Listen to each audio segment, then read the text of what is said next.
Oke, assalamualaikum warahmatullahi wabarakatuh. Waalaikumsalam warahmatullahi wabarakatuh. Bagaimana kabarnya? Alhamdulillah. Sudah makan semua?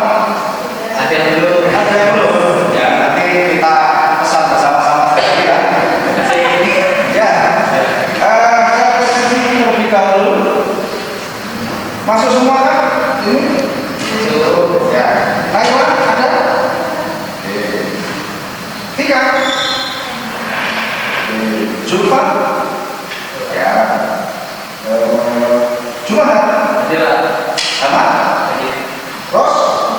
Ya, semua hadir ya. Oke, kita sebelum masuk pada materi masih ingat minggu lalu kita belajar tentang apa? sejarah sastra. Ya, memang mata kuliah kita sejarah sastra. Apa topiknya? Masih ingat? Angkat-angkat. Ya, Tahun 60-an. ya 60-an benar. Sehingga memang minggu lalu kita membahas tentang sejarah sastra periode 60-an. Masih ingat ada peristiwa apakah, kemudian sastrawan siapakah kira-kira yang dibahas di periode tersebut? Ya, siapa? Peristiwa senjata PPKI. Oh, tentang PKI ya, memang ada sastra atau karya sastra yang dibuat oleh para sastrawan yang berafiliasi PKI yang disebut sebagai sastrawan Lekra, Resmi, ya, Resbumi dan Manifest Kebudayaan. ya, Manifest Kebudayaan. Ya, kalau PKI itu adalah Lekra, kemudian NU itu adalah Resbumi, kemudian di kelompok netral itu ada Manifest Kebudayaan. Ya, itu sehingga minggu lalu kita sudah membahas 60-an. Sehingga hari ini kita melanjutkan materi kita tentang periode 70 sampai 98 atau biasa disebut sebagai sastra periode Orde Baru. Sebelum masuk pada materi, saya ingin tahu kira-kira kalian kenal nggak para sastrawan era 70-an beserta karya-karyanya. Nanti saya beri ini ya, ada gambar tentang cover buku, ada gambar sastrawannya, kemudian ya nanti coba dicocokkan siapa nama dari pemilik novel ataupun si sastrawan tersebut. Silahkan bisa ditempel di sini. Oke, ini namanya ada Wiji Tukul. Yang di 70-an ini kita akan mempelajari beberapa sastrawan. Ada Wiji Tukul, sama Djoko Damono, Sutarjito Sombari, Anita. Silakan, ini tidak ada penilaian dulu karena memang saya ingin mencoba melihat kalian kenal nggak ya keempat ini. Nanti fotonya ditempel di sini, ini fotonya, ini covernya. Nah, silakan cepet-cepetan nggak apa-apa, tapi kayaknya ya itu nggak apa-apa, ayo nanti biar cepat. Nah, oke, silakan. Ini fotonya, cover. Ini foto. Nah, ini gimana? Nah, di sini. Oke, lanjut. Oke, silakan.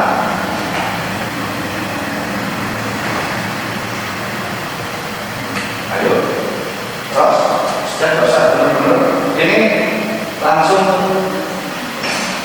ditempel saja menurut kalian sudah benar atau tidak. Ini tidak penilaian, ini hanya kira-kira saja. Ada Wiji Tukul, Sapati Djoko Damono, Sutarjito Sombari, Ayu Tami. Yang mana kira-kira foto dan cover bukunya? Ya tak apa-apa, jangan ragu, terus mau ditempel. Oke.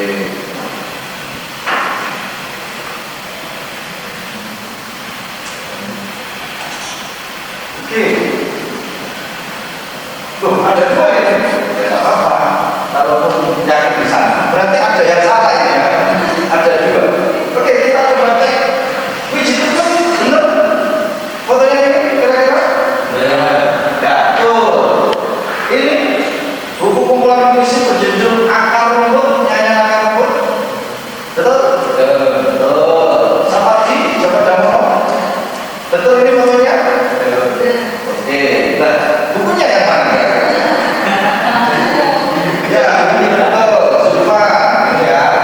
Ya, ini hujan bulan Juni. Ini karyanya Mbak Pardi ya. Oke, Sutarji, sudah foto? Fotonya ini, memang tak bisa gondrong seperti saya. Benar ya? Betul. Kemudian, ya, kumpulan puisinya berjudul Ko Amin Apa. Dan ada juga yang terakhir jelas sudah betul ya. Oke, tepuk tangan untuk kita semua. Oke, itu ya. Sehingga kita sudah mengira-ngira kira-kira siapa saja yang ada di tahun 70-an nanti. Karena memang 4 tokoh ini menjadi penting di dalam periode 70-an. Sehingga kita dari jurusan bahasa Indonesia wajib mengenal para sastrawan dan karyanya terlebih di tahun 70-an. Ada 4 tokoh ini. Itu ya. Oke, kita langsung masuk pada materi. Ya. Saya tampak semua ya. Ya, di era 70-an atau 71 sampai 98 itu biasa disebut sebagai sastra Orde Baru. Kenapa Orde Baru? Karena memang ya lahir di masa Orde Baru.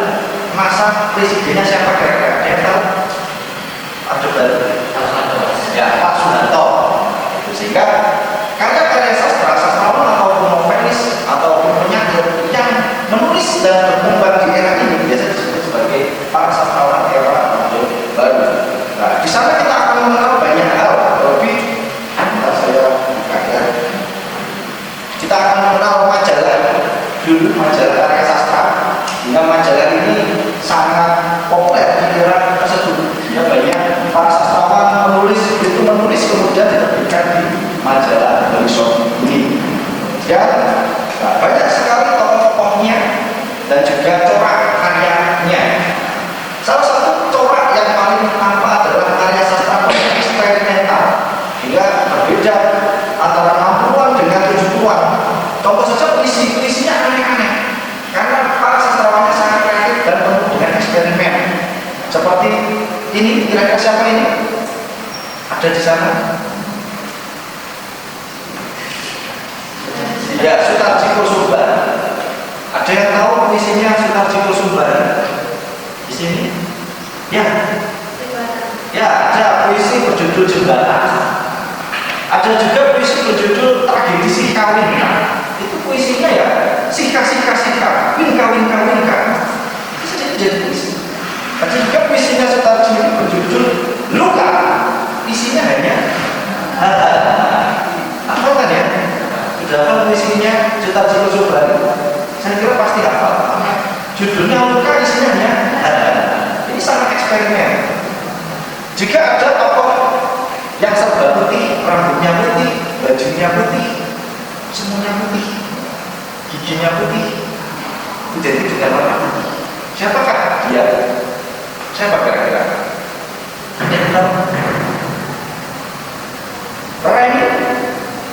Remi Siladu. Nah, Remi Siladu ini terkenal dengan puisi beling atau puisi nakal.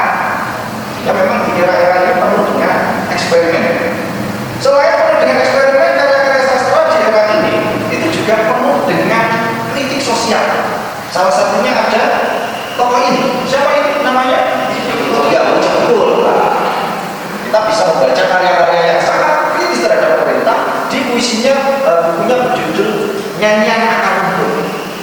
Sehingga kita bisa melihat bagaimana kekritisan itu dalam mengkritik negara masa itu. Karena sangat pedasnya itu pun sampai hari ini tidak diketahui masih hidup atau sudah meninggal. Karena di era 98 dia diculik oleh tentara karena dianggap berbahaya. Puisi-puisi karena sangat kritis terhadap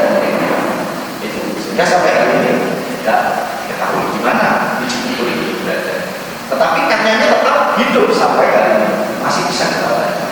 Kemudian ada juga di sini tokoh teater terkenal juga sangat kritis terhadap pemerintah. Ada yang tahu Pak ini, namanya juga kontrol seperti saya lagi, gitu ya. Siapa kira-kira? Ini juga kritis kan? Oke, menyerah. Namanya B.S. Lindgren. Boleh dibaca bukunya, sangat kritis juga. Selain sangat kritis juga sangat romantis, banyak puisi-puisi romantis di B.S. Lindgren. Itu. Selain itu juga di periode Orde Baru itu sangat banyak novel-novel yang bergenre populer. Populer itu ya misalnya seperti sinetron percintaan, kisah kasih muda. Gitu. Nah, ada beberapa karyanya Mirawi salah satunya. Banyak dan bestseller. Mungkin kalau hari ini kita membaca ada Terelie, J.S. Kyren. Nah, dulu ada Mirawi tahun 70-an. Nah, kalau ini juga populer. Tapi ada singkatannya. Bisa tampak fotonya sangat sur gitu ya. Nah, ini juga populer. Tapi bukunya dilet-let. Ya, nah ini kalau belum 17 tahun, nggak boleh kalian baca ini. Ini dilarang gitu ya. Karena ya kalau mau baca ini harus beli dengan diam-diam, baca di tempat tersembunyi. Disimpannya juga di tempat tersembunyi. Makanya berbahaya sekali ya. Karena kalau ketahuan ya kelihatan langsung gitu ya. Nah, ini juga era 70-an 80-an sangat berkembang. Ada Freddy S, Motibo Busik dan yang lain. Ya. Tapi kalian jangan cari ya. Ya, hanya cukup tahu saja. Itu. Kemudian ada juga di era ini muncul banyak sastrawan-sastrawan perempuan mulai bermunculan karena di era awal Orde Baru dan sebelum Orde Baru itu sangat jarang kita menemukan sastrawan perempuan. Nah, ini muncul di akhir 98 atau mau untuknya Orde Baru. Kita akan mengenal ada namanya Ayu Tami. Nah, ini tadi kita contohkan ada novelnya berjudul sama. Ada juga Mirawi, ini orangnya ya, novelnya sangat populer di masa itu. Kemudian ada juga Endardi dan juga ada Ratna Indraswari Ibrahim. Nah, di sini ada yang menarik. Ratna Indraswari Ibrahim ini seorang difabel. Dia tidak bisa berjalan, dia juga tidak bisa tangannya digerakkan, dia hanya bisa di kursi roda. Tetapi karya-karyanya keluar, novelnya keluar, cerpennya ratusan dan diterbitkan di banyak. Kita lanjutkan ya. Ini ya terakhir kita mengenal di era 70-an itu adalah karya sastra yang dibuat oleh para dosen atau akademisi dari kampus-kampus di Indonesia. Ada Sapadi Djokodamono, ini juga seorang dosen dari UGM, kemudian Haji Kosidi, ini adalah dosen dari UNIF, dan ada Subagio Sastrawardoyo dari UNJ. Nah, jika para tidak hanya sastrawan itu berlatar belakang memang penulis, juga banyak latar belakang dari dosen atau guru menjadi penulis dan penyair, lebih banyak penyair dan novelis. Itu ya, ada ditanyakan tentang 70-an ya. Kalau tidak, kita langsung masuk pada kuis. Oke. Kuisnya adalah diskusi ya. Nanti kelompok mana yang kira-kira bisa mencari informasi terkait 70-an tadi. Jika tugas kelompok ini nanti saya bagi menjadi berapa ini namanya? 4 ya, 4 kelompok. Ini nanti ada mayoritas adalah satu kelompok 2 orang. Yang tugasnya adalah mencari puisi dan apa maksud dari puisi tersebut. Ada puisinya Widji Pukul, Sapadi Djokodamono, Sutarji Kosobar, dan novelnya Ayuhan. Silakan kelompok mencari informasi, boleh di internet, nanti ditulis puisinya apa, novelnya apa, dan dijelaskan isinya tentang apa. Apakah benar menggambarkan ciri khas di era tahun 70-an. Oke, sudah siap? Ya, oke, silakan bisa berkelompok.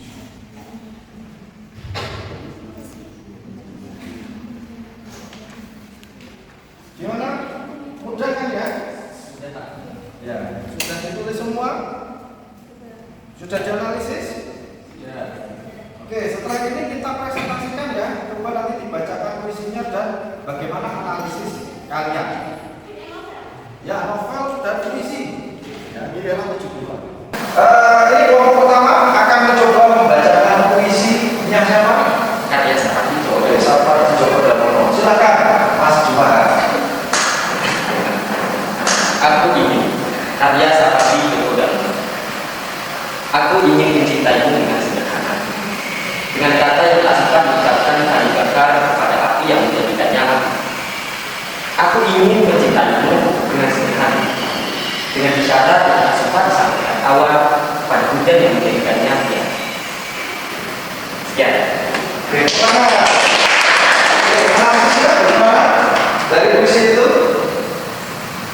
Jadi di sini adalah ungkapan cinta yang sangat tenang dan sangat tulus, tidak meledak-ledak atau tidak secara dramatis. Sapati menulis bahwa ia ingin mencintai dengan sangat sederhana, tapi yang dimaksud bukan cinta yang dangkal, justru sebaliknya. Cinta itu secara mendalam, jujur, dan tanpa pamrih, hingga tak bisa atau tak perlu diucapkan dengan kata-kata yang biasa. Yang puisinya Wisipul. Silakan.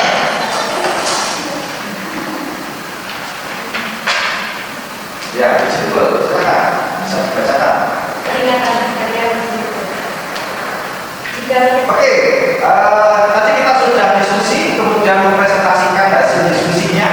Nah, hari ini kita kuis individu. Kita akan menjawab pertanyaan tentang periode 70-an yang nantinya ada 10 soal, bebas dijawab apa saja terkait pembelajaran kita tadi. Gitu. Nanti skor tertinggi akan mendapatkan buku saya. Ini tentang sejarah sastra Indonesia periode 60-an, jika sebelum ini ada periode ini, gitu ya, sehingga harus dapat 10 ya, 100 ya, ada menang. Oke, silakan bisa di scan barcode-nya. Mbak Mika sebagai apa ini ya, manusia salju, kemudian ada Mas Zulfan Vicky, kemudian Edmar Antoni, ya cuma hari ini ya. Silakan. Yang lain atau pakai kode ini? Oke, sudah ada sekitar 7 ya yang bisa masuk di kuis ini. Kita mulai. Ya, siap, langsung di.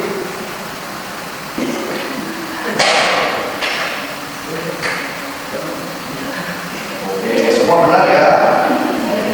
Wah, Zulfan nomor 1.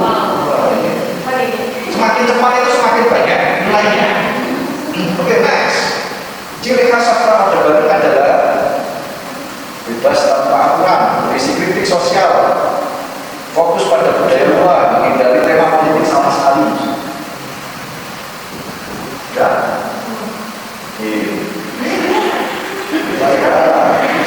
Mas Zulfa, kita lanjut. Polisi kota pembangunan. Tanya ke siapa? Ya. Benar ya? Oke, kita lihat.